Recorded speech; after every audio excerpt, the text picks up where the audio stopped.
ručak izgor, sve izgor, u heroinu. Alejkum selam. Jel' kakav ručak? Ja ne znam kud udarama ti mi ručak tražiš. Kako te bala nije stid? Oko moje, Reci, dragi.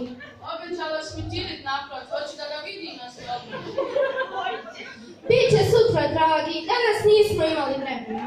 Mali moje, daj taj ručak. Nurka, nema nam druge, praćem. Ko se tu javlja? Ako ćete jesti, jeste, ako nećete, vrata su vam širom otvorena.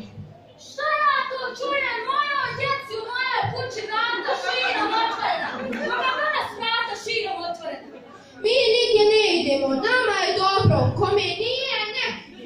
Ja pogotovo, ako budem išla, ići sa tvojim sinšćem. Slušajte vi sad mene dobro.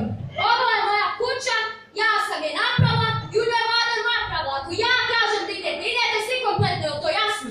Aha, sanjaj. Nemoj se ljuti, mama. Nemoj se ljut, mama, nisu one krive, ona Rahmana je kriva. Ma šta nemoj vas, dvojica ste me najviše krivi, vi ste doveli u propast. Ti si nama najveća propast. Pa boli kako vas nije stid, pa Rahmana žena dobra ko hljeb. Što me zanima kakav je taj hljeb. Pa sve vas čeka urađeno, glansko, apoteka sređena, a vi mi ovako zahvaljujete, ma svaka vam čast.